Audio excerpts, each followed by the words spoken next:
going to be one demonstration of how we do a technique in emotionology, or how we do things. I want to make it clear, this is not therapy. I am not a therapist. What I teach is techniques that help you develop a working philosophy, that help you eliminate emotions that you don't like and that you'd like, that free you up. So sometimes it's a situation, sometimes it's just a feeling, and every feeling is really just body chemistry that is polluting your system. And when you fix the feeling, it changes the chemistry. So you feel better. So that's kind of the short of it. So Obs, you said there was a job that you weren't happy with, one. Mm-hmm. Okay? So what we're going to do is look at just kind of bottom line what this was about. Okay. It was a sales job with all female employees. Uh-huh. And what bothered you about it? The female employees. Well, what did they do? It was very cliquey. It was a very early job for a lot of individuals. So more so first job kind of thing right out of high school. So the younger girls were not as mature as a lot of salespeople would have liked. So they definitely were just children. Okay. Yeah. All right, but how did that make you feel?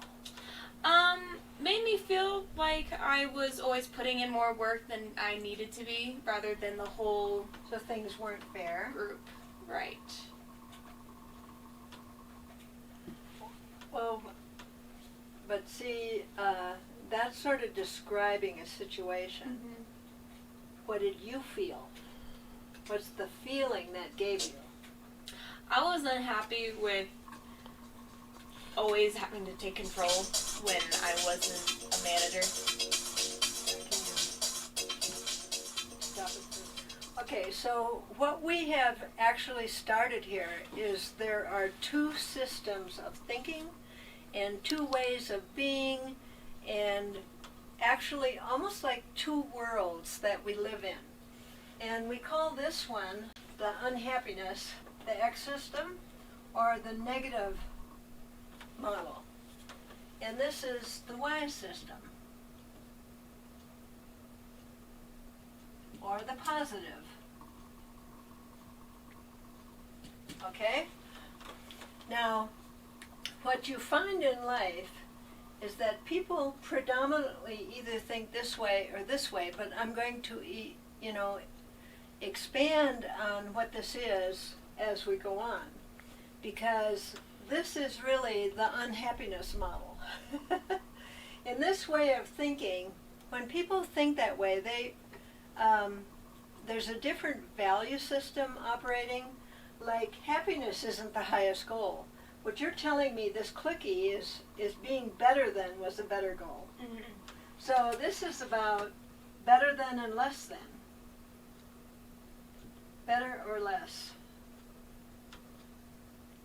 And this is, in the X system, in this system, in business or whatever, it's authoritarian.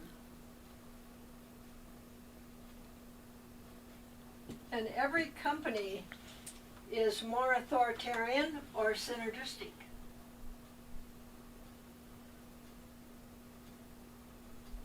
So if it's a synergistic company, it's not a top-down. It's more equality. Mm-hmm. So this is about equality. Now, how you get equality is, see, it's like none of us are born equal, but we all have a unique individual journey. Mm-hmm. So everybody's journey is equal, but we all have different abilities and different, so that's where equality comes from, in that kind of thinking. Over here, how you look, what you have, And what you do is who you are and what makes you important. So over here, there is no equality. It's all about better than and less than, or more. You're always trying to get more in this thinking. You know, it's more than, I am more than you because I have a position, power, prestige, or whatever. Mhm. But in this system, everybody is equal. Position, power just is part of the journey for that person. It doesn't mean you're better than or less than. See? So it's a whole different way of thinking. And when a company is operating like this, and there's more to it, see, in this system, happiness is not a direct thing. It's like, I get happy because I make more money, or I'm happy because I have more prestige or power. But happiness isn't, nobody over here really understands happiness. In this thinking, you don't deserve happiness unless you do something. Mm-hmm. You don't deserve happiness, nobody does, unless you make somebody else happy. So it's a very codependent. Over here, this kind of thinking creates codependency. Okay? Happiness over here is the highest goal, but it's happiness for all.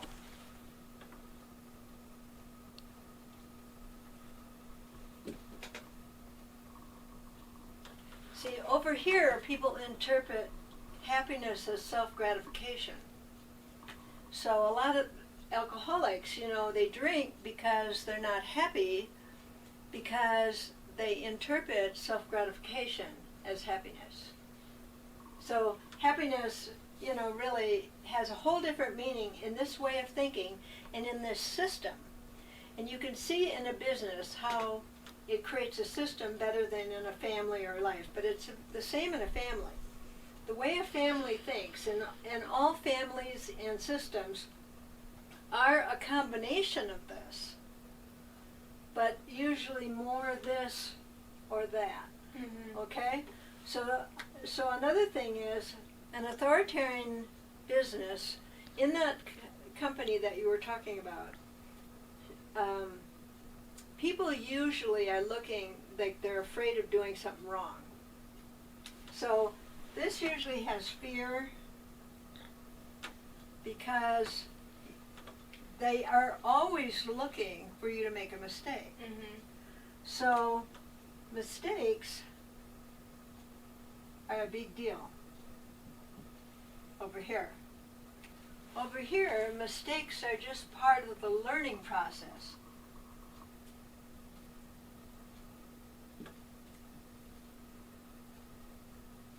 And we know that it's like being a parent or being in a business. You know, here they could guilt you, or, you know, you're punished for a mistake. Over here, there's understanding that mistakes are part of the learning process, because a high value over here is learning. Over here, it's the high value is winning. Mm-hmm. So there's a very big difference, and there's many, many pieces. This is a very complicated system. People are usually aggressive or passive. When you look at those other girls, were they aggressive or passive?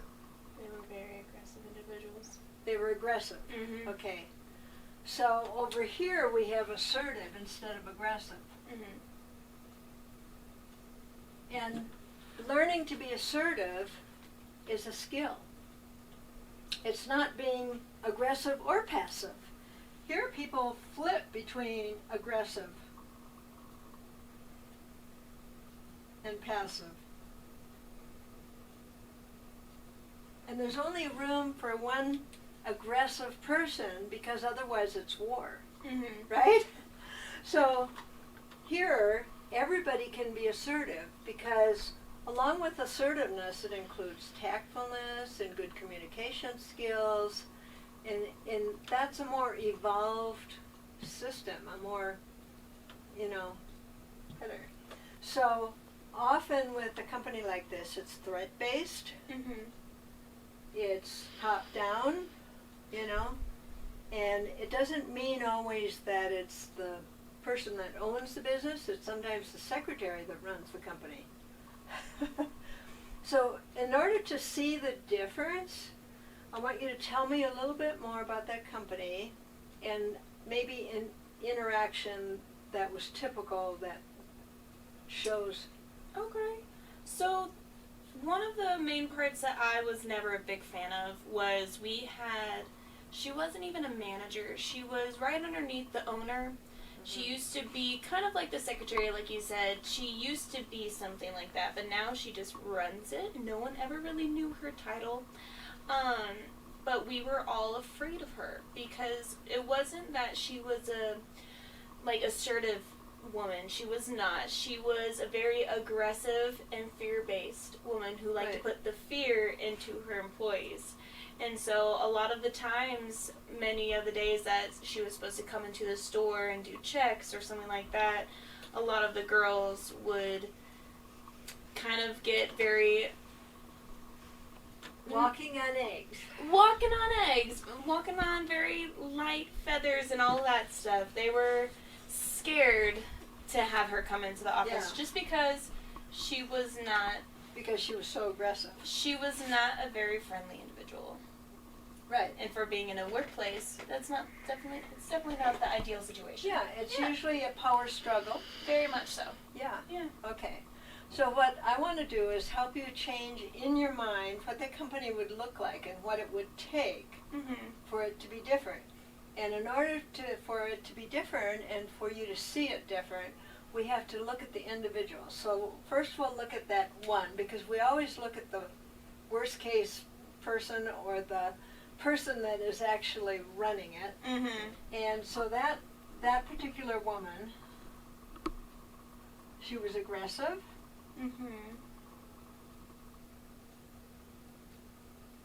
She was looking for what's wrong. Always looking for the wrong thing. Always.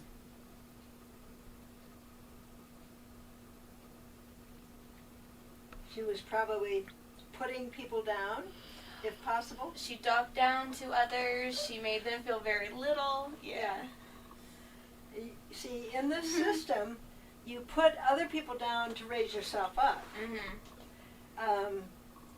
Okay.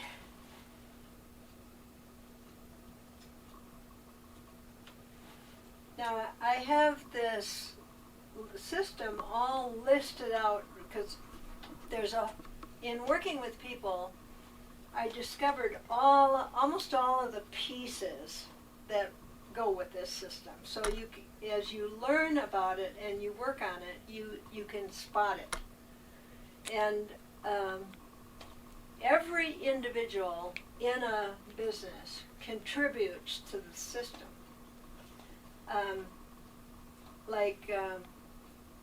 If you take a person out in this that's used to living like this and put them in this system, they don't operate right. Because they're always waiting for the shoe to fall. Because they've had too much experience with this. Right. So to fix this, let's look at her and what would she need to know or think or believe or value. What would we have to give her to change that system? She might actually value her employees a little bit more. So she needed rather than thinking that they're completely disposable. Okay. So she would need to look for happiness for all. Happiness for all. If she believed that it was important that all people were valued and happy, how much would that change that situation? I think it would be much more of a calm work environment rather than always feeling a tightness in your check every time you walk into work, walk out of work. Yeah. So what I want you to do is to picture what she would look like, and maybe we could give her kindness. Okay, so we'll give her kindness. What else? Probably more of just a wider view of her. Bigger picture of the employees. Not all of them have money coming from everywhere else. Some of them are in college working multiple jobs. So Right. Yeah. So, see over here, there's a very narrow picture because everybody's only looking selfishly at their own world. Right. So, over here we have a bigger picture. So, see what if she could see the bigger picture and happiness was the highest goal for all, how much would that change that company? Oh, it would. I mean, despite it being a better work environment, I think people would enjoy working there under her rather than always having to go to a manager To go over her. to go over her. Right. Okay. So what else do we need to change in that system to make it a very great place? More open communication, Okay. I think, would definitely See, benefit. Over here, all communication is limited. Right.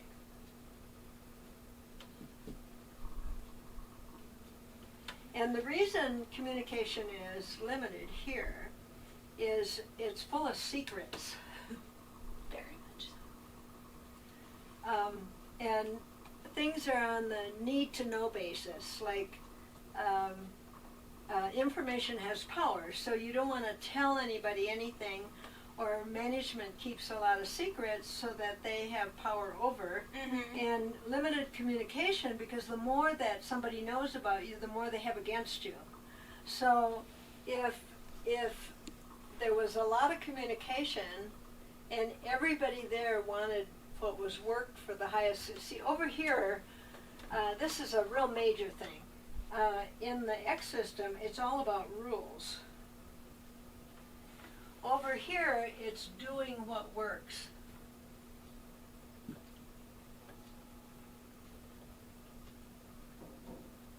For the highest good of everyone. Mm-hmm. See? So, if that company would do what works for the highest good of everyone, how would it look? It would be a beautiful place to work. Yeah. Yeah. And then people would stay. People would stay, they wouldn't write bad reviews. And Right. it would be overall a wonderful experience. Okay. Yeah. So if you replay it in your mind like that, and and would there be clicks? Would Not there as be much, no. I mean, there's going to be clicks anywhere you go, but it definitely won't be to the point of the degrading of the clicks that they had before. Okay, so let's look at some of those other girls. And Mhm. if they all had maturity, how would that look? It'd be like working at a real business. Oh, okay. Would there be clicks then? Not so much now, There would because be when there's a maturity necessary now, for it. because everyone See, gets along.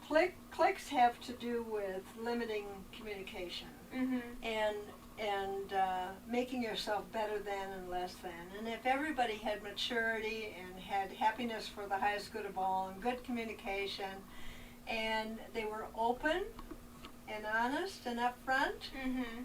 see, that's what's over here. And they did what works for the highest good of everyone, and everybody had that in mind, it would be a beautiful place, right? It would be. Okay, so now when you think about that company, what does it feel like? It was a learning experience. It was a learning experience. Yeah.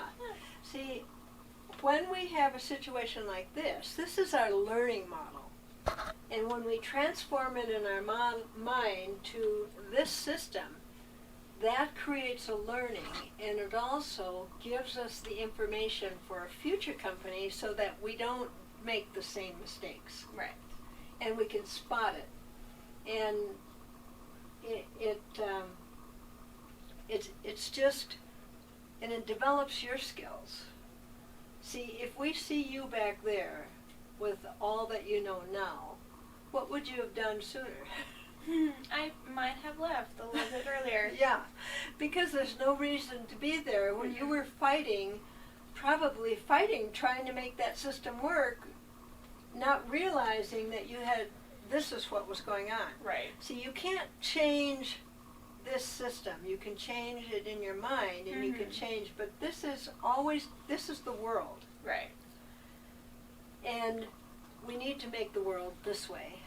We need to make the world a synergistic place to live. Mm-hmm. Like if you look at all of the world and all the fighting, see, all the fighting is over here. This is a fight. if you look at in all the victimhood and making people victims, and this is all about anger and judgment and unhappiness. Now, if you looked at the world, and if everybody wanted to do what works for the highest good of all, and they saw it as a unique individual learning journey, and they wanted to learn to be more happy, and they knew that happiness comes from doing good things in the world, what would the world look like? It'd be roses everywhere, I think. It would be a great place to be, a great right? place to be. So